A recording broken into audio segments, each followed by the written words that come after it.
All right, JT back in the record room, and today is Monday, so I'm going to show thrift store finds.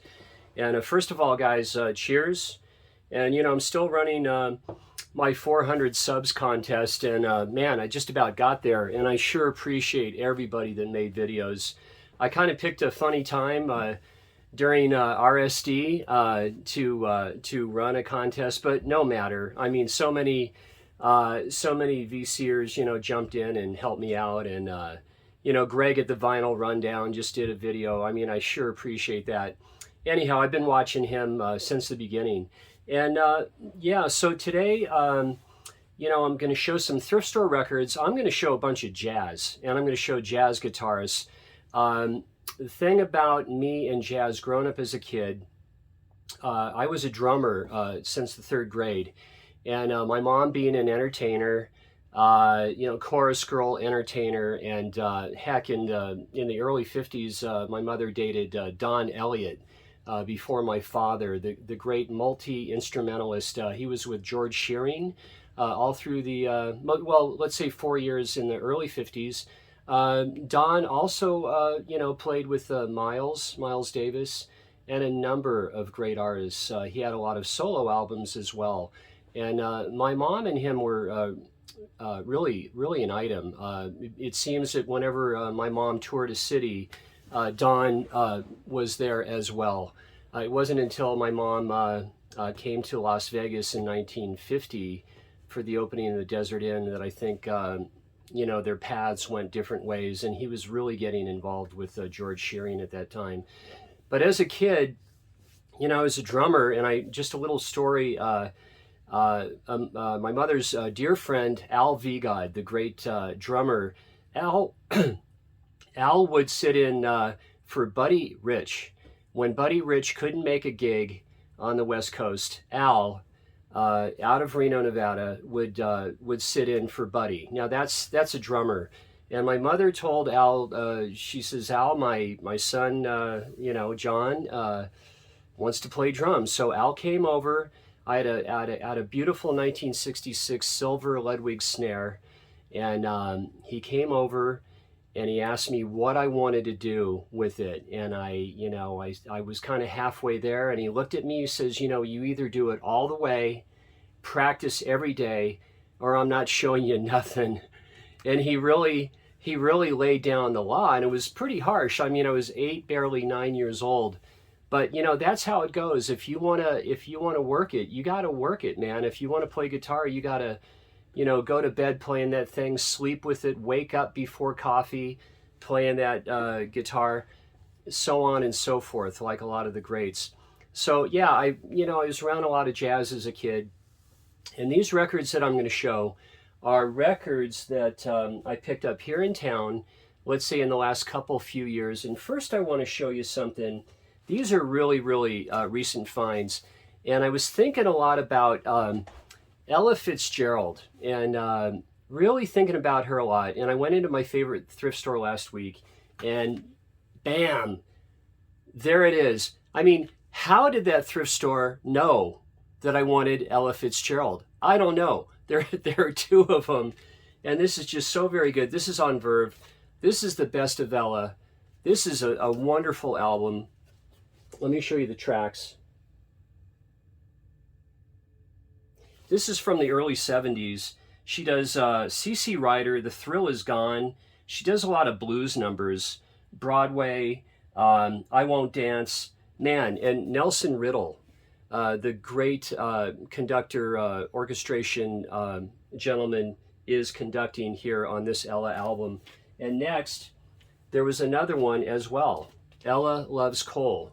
So here she's playing all Cole Porter songs, and with, once again, Nelson Riddle on Atlantic. This is just so very good. I get a kick out of you. I've Got You Under My Skin. Man, Love for Sale. Excellent. So yeah, these are very, very recent thrift store finds. Paid about $1.50 for each of those. I spun them. They sound wonderful. So what I'm going to get into here, guys, is a bunch of Jimmy Smith and Kenny Burrell. And Jimmy Smith, I mean, man, I love Jimmy Smith. And let me go ahead and show you the first album. This is the incredible Jimmy Smith on Metro. Uh, yeah, you know, it's not Blue Note or it's not this or that, but this is a really nice album. And you have Something You Got, Mac the Knife is on here. Got My Mojo Working, and Jimbo, Who's Afraid of Virginia Woolf. And the thing about Jimmy Smith, man, he, I mean, you know, they started calling him early on the incredible Jimmy Smith because he's just one of the fastest Hammond B3 players in the history of it. And, you know, it's hard bop, jazz funk, jazz fusion. And the thing about Jimmy Smith, man, the dude played 40 sessions for Blue Note within 8 years. I mean, incredible. Jimmy got his start in Philadelphia, Pennsylvania. So many greats, actors, musicians are from Philly. He's from Norristown, PA. And yeah, so this album, you know, I picked this again from Smokey, the jazz drummer that worked with my mom at the Hotel Riverside in the 50s. They worked with Danny Thomas, Mickey Rooney, Mel Torme. Yeah, a lot of great artists. You know, back then Peggy Lee was in town when she was doing a lot of jazz material. So yeah, Jimmy Smith. And next, this is a UK import. I did pay $3 for this, the best of Jimmy Smith on Verve. And this is, yeah, as I said, a UK import. And this is just great. Walk on the Wild Side. What I Say, the Ray Charles Respect, Otis Redding.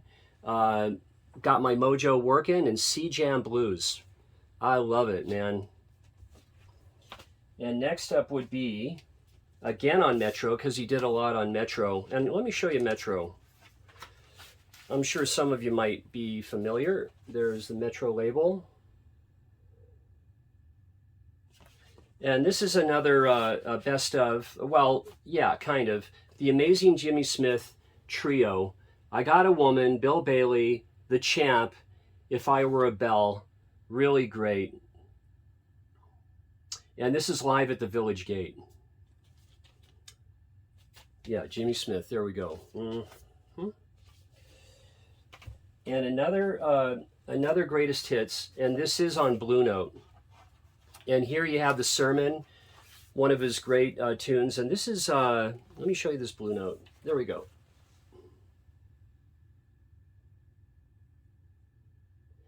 Now, I paid all of about $1.50 for some of these. And yeah, the whole side too is The Sermon. Just so very good. And of course with Jimmy Smith, you know, Kenny Burrell and Stanley Turrentine, two of my very favorites, you know, joined forces with Jimmy often. One thing about Jimmy Smith, I really didn't get into him until about 1977, 78. In Las Vegas, I worked for a gal, Terrell. And Terrell owned a vegetarian restaurant. We were like a family. I was a freshman at UNLV, University of Nevada, Las Vegas, and working there. And free food, breakfast, lunch, and dinner. And I was driving around town with Terrell one evening, and she says, "Hey, do you like Jimmy Smith?" I says, "Yeah, I like Jimmy Smith." And she says, "Yeah, I really dig him." And Terrell was, she was a hullabaloo or a shindig dancer in Los Angeles in the 60s. Back when she dated Jimmy Messina, when he was still coming out of that surf band, way before Loggins and Messina and Poco and all of that. She was a really a cool gal. And yeah, and so her suggestion that evening of Jimmy Smith, I really started listening to him a lot right around then. And next, here's a big one for Jimmy Smith, and that would be Back at the Chicken Shack. On Blue Note. This is the ST84117, and so very good. You have Stanley Turrentine, you have Kenny Burrell. This is the team I like. Donald Bailey on drums. Yeah. And there's the tracks. And this one I paid $1.50 for. This came from my favorite thrift store here in Reno, Nevada. Back at the Chicken Shack. And this, I don't think this might not be a New York Blue Note. Let's see. Let's check it out. Yeah, this is a New York Blue Note. Pretty cool. All right, next up, here we have Kenny Burrell, on to Kenny Burrell, with brother Jack McDuff Quartet and Kenny Burrell. And this is a UK import. I paid $3 for this. I had a nice little thing going at a little shop. They sold other things here in town. And actually, I did score a few records there again. It dried up for a while. This is a wonderful album. I spun this when I bought it. Got this about 3 months ago. And here's the songs.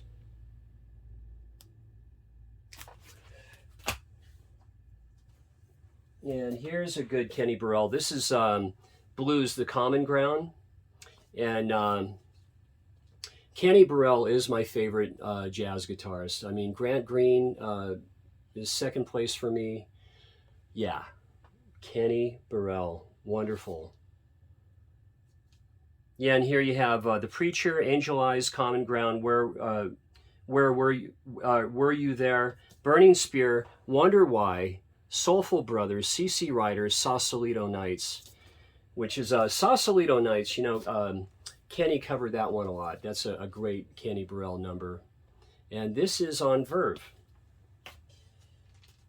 And here's a relatively well-known Kenny Burrell, and this is also a UK import. This is Soul Call.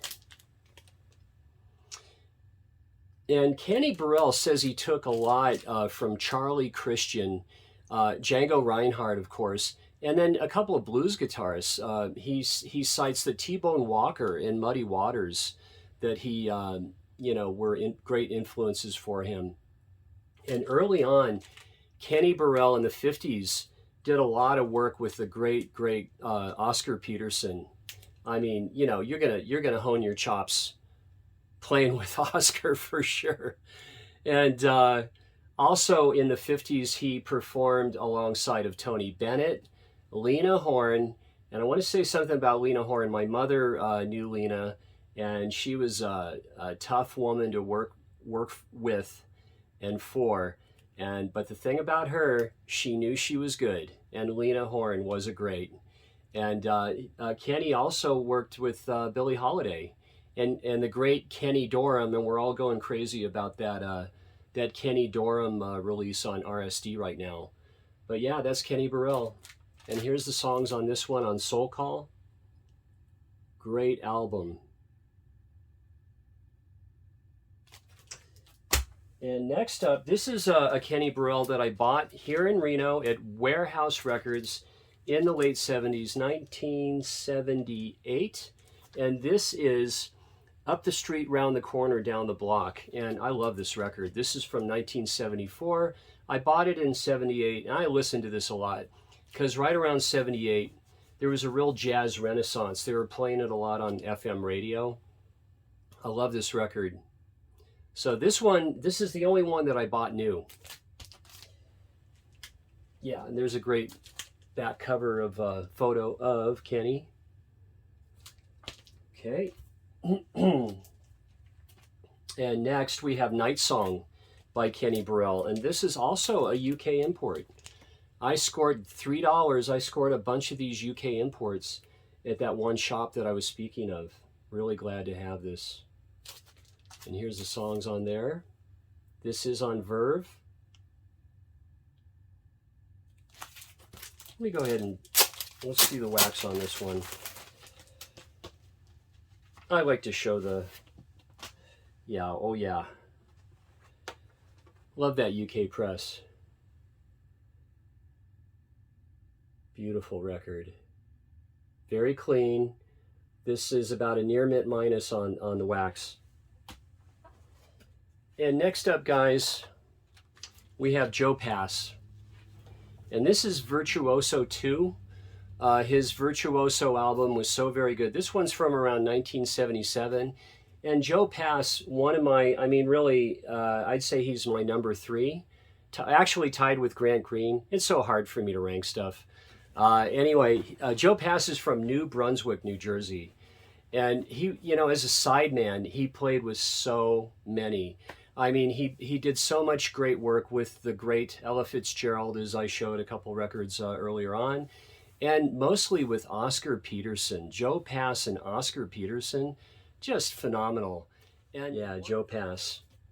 There he is.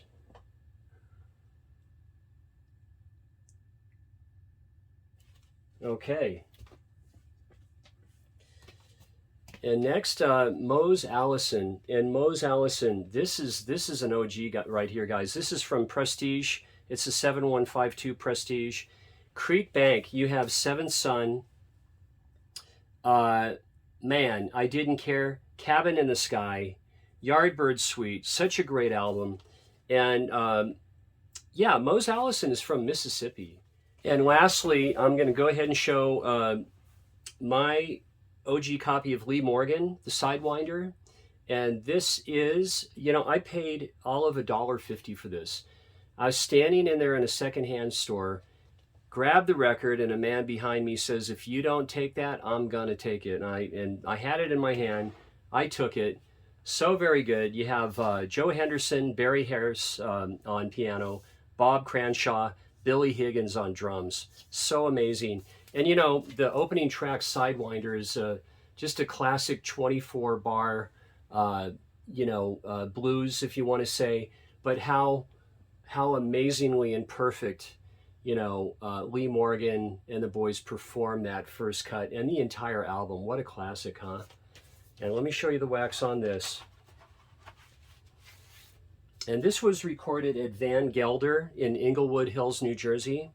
And this is a Liberty press. Still so happy to have this.